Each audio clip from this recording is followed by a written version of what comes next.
This video is about handling synchronization errors in the sample data collection app built with Alpha Anywhere, the one that is about the concrete mixing truck daily inspection app. So, and I'm assuming, of course, that you've seen a lot of the other videos, including the demo introduction and how the lists work and how the editors work, etc. And this is one that assumes that you know a lot about the application.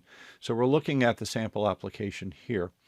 But first, let's go to the actual app running.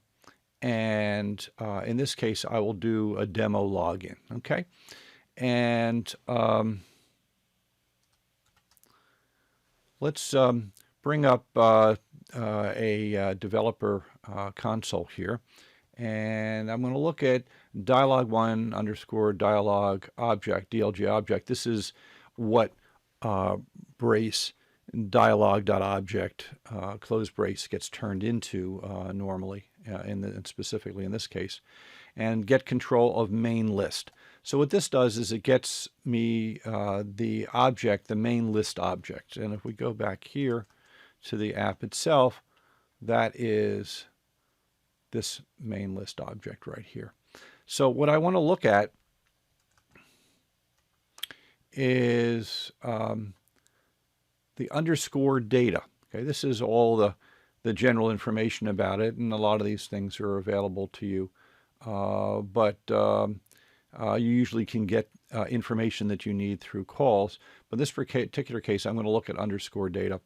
And it has for various, for the that list row, it has some special values, and in this case there are no underscore values, but these are all of the row, the column values for this. And what I'm going to do now is let's just do new and fill it in and do OK. So now we have a third unsynced. Okay, so let's go look here, and if we go here to data, we now see that there is object 0, 1, and 2. So that's this one, and this one. And let's look at the new one. And the new one has an underscore is dirty and is new row. So we now have added, this has automatically added some extra stuff. Okay, so this is kind of useful. And if we do a sync, and do a sync all, let's actually simulate an error to see what would have happened on if we do a sync. So let's ask for a value type of error. That's the type where the server side has looked through each, is validating each of the values separately for the list. So do a demo sync, and it says one record submitted, 2 errors. Okay, so let's take a look at those errors. Actually, let's take a look at the code. If we look at the code here, and we go to, let's see, perform after sync. Perform after sync. Perform after sync does a list object if if the event info says that it has errors, then list object get all errors. So it calls that, and then it can pick up some error information. There's server-side errors, there are write conflict errors, and there are global errors that you can have. Now, this comes from, if we look at this main list. Main list has a detail view. And if you look at the detail view at the bottom, it says help on list detail view. And if you click on that, you get this web page. And if I go down in this web page, let's go to methods. And we have a variety of methods here that you can look at. And one of them is get all errors, and it explains what all the values are, etc., and about the path and what path is. Okay, And if we go back here, we also see that under list properties that computed columns, it says here there's a column for sync, and there it's saying number of errors. If it underscore has global errors, add one. If it has server-side errors, add the number of the length. Write conflict, the same things. If there are more than if there's one or more errors, say number errors is for displaying there. Otherwise, we'll delete unsynced. That information is displayed there in that field. So let's go back here. And so we know where that number came from. You'd use that value. And if we look here at data, and we look at this one, we see that it now has global error, underscore global errors is false. Global errors raw is nothing. Has global errors is false. Has server-side error, true. Has write conflict errors, false. And here is underscore server-side errors. It's an array of 2 because there were 2 errors. The first one has an error text of trucks made by Mack are not supported, field name truck make. The second one is the manual must be present, has op manual, is what the field name it's for. If we go here, we see it says 2 errors, and now you know where that came from. If I look here, I can traverse the errors by clicking here, and we see validation error. Trucks made by Mack are not supported. The manual must be present, and we didn't say that it passed it. So that's how that stuff is shown. If we go and try to sync, and now let's do conflict, it says 1 error. Go back here.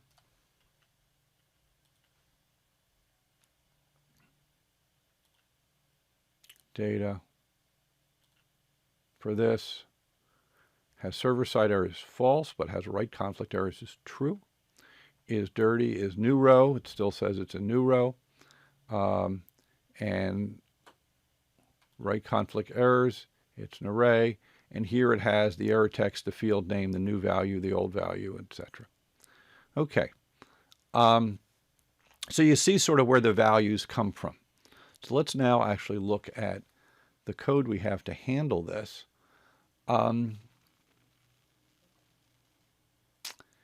So when you choose in the main list,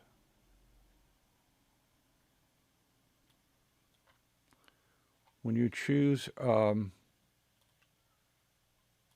row, so there's a call to update conflicts object, fill traverse list, and update error list indicators.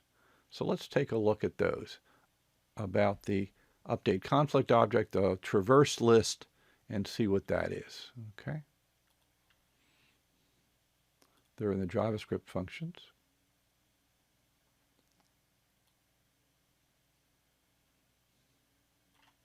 So here we have this section.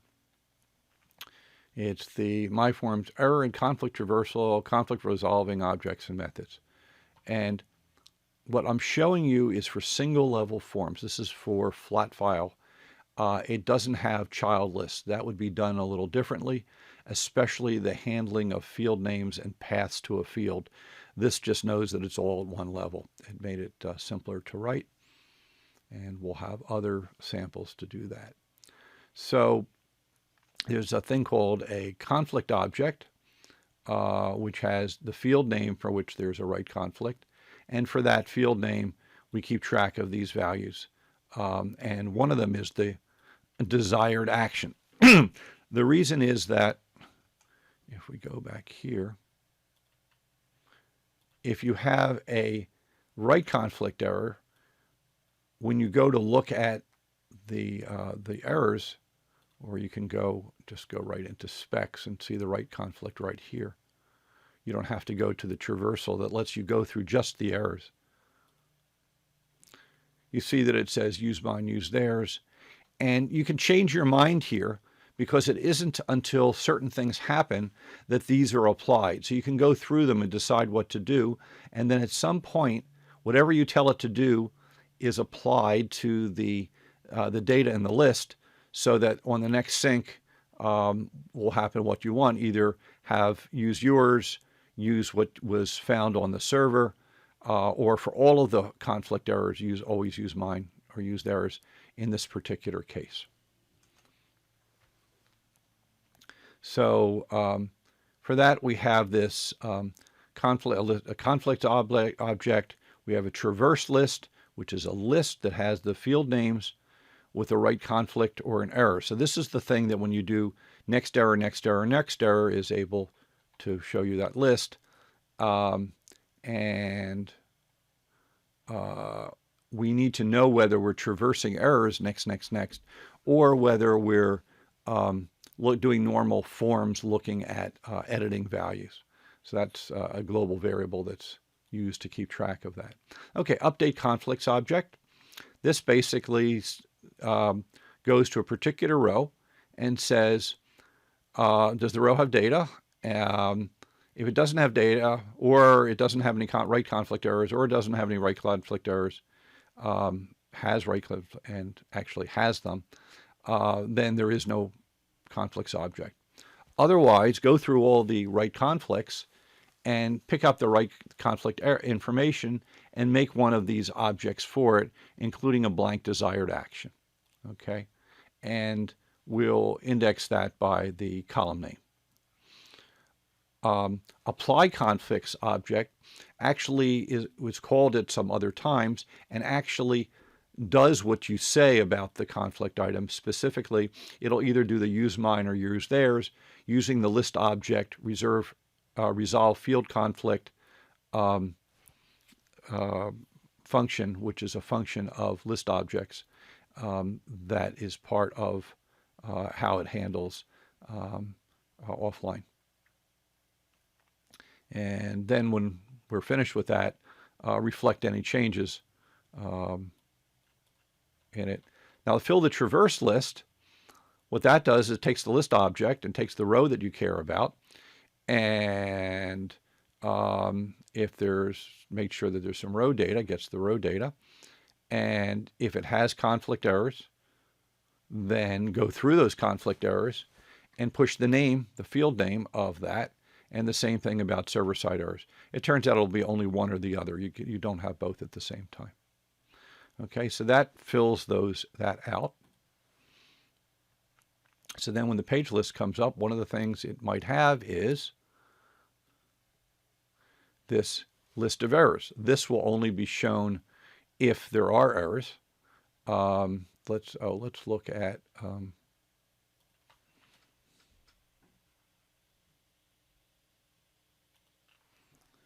this. Perform update error list indicators, and this will put in the thing that tells you if there are any errors. The buttons that goes to the list of errors, and that fills this in over here. If you click on it, it says fill the traverse list again, just to be sure that nothing has changed. If there are some errors, then fill in the first one, and in form view invoke editor on the main form view for that first item in the traverse list. That will bring that one up. Okay. And when an editor is invoked in the show JavaScript, it sees, am I traversing errors or not?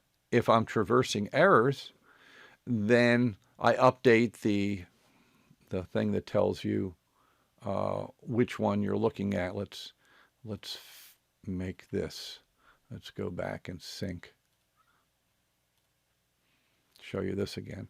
So 2 errors, and here I can see there's a validation error here, and there's a validation error there. But if I go up here, it says errors 2, 1 of 2, next 2 of 2, and this wraps around.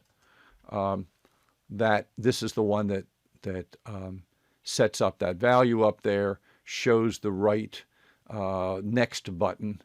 And if there's only one, the traverse list is only one, then you don't have a next and previous that work. Otherwise, you have a next and previous that works. And of course, the next and previous, if we go down to the overlays, this is the error next. It goes through that traverse list and automatically wrapping to the first, and does a form view invoke editor of the right one. Okay. And so that's how we see those. And there's, if you remember, we had here, let's see, initialize editor. When we initialize the editor, one of the things we do is if it has errors, then we actually put the error information at the top in this block that is normally not shown. That will put this message over here. So that's what causes a message over here to show up. So we have that. And normally when we get, if it's a validation error, you're going to get the normal editor. But if it's a conflict error, then you're going to get the conflict error, the conflict editor. And the conflict editor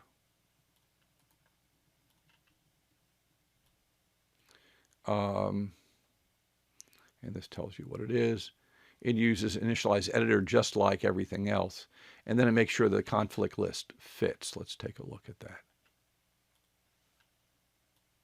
Here it makes sure that it creates that conflicts list and it sizes it appropriately to fit.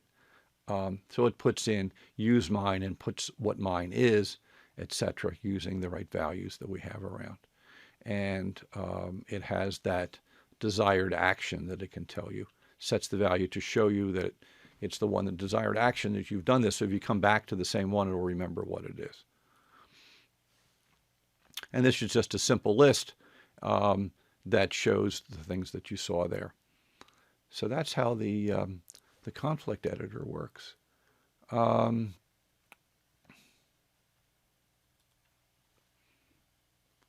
see, is there any other code that we haven't shown you?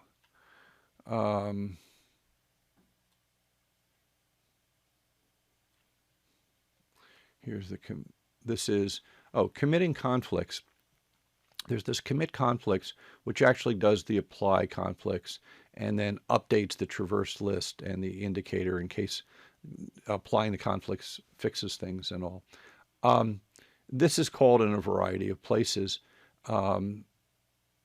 just to make sure that everything is, that in case you push a button, if they haven't happened yet, so that if I do a sync, if I try to do a sync over here, ensures that the editor is committed, okay, and lots of buttons do ensure editor committed. And if we look at ensure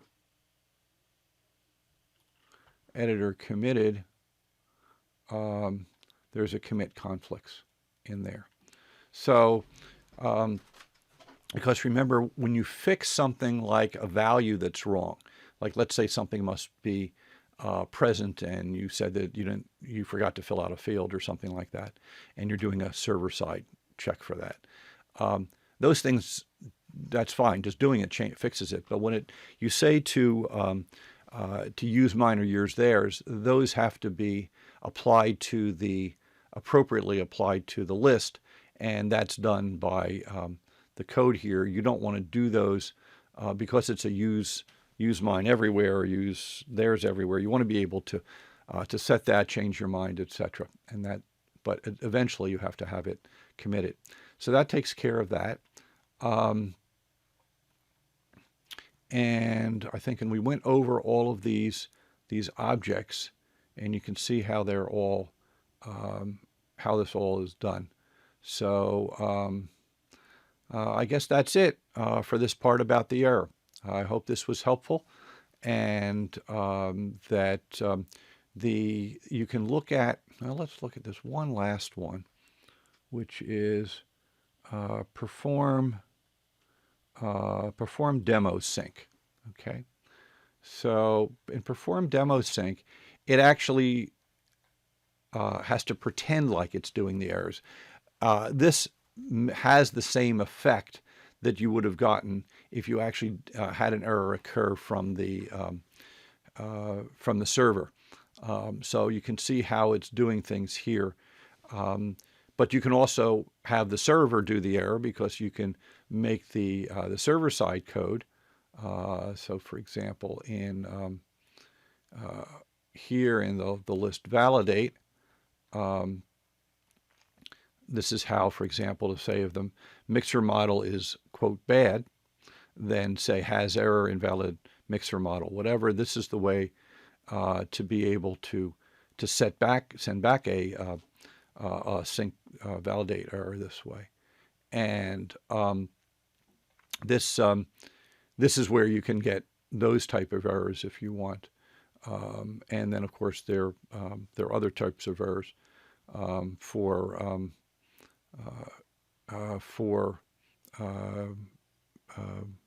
which you can have when you're checking if there's when you're validating. You can validate to go see whether the list is has right conflict errors. For example, if we go to the main list and you go to the detail view,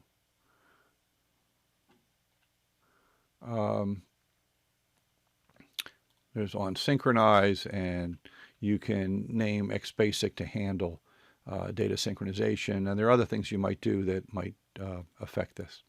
Okay, that's it. I hope this is helpful. Bye.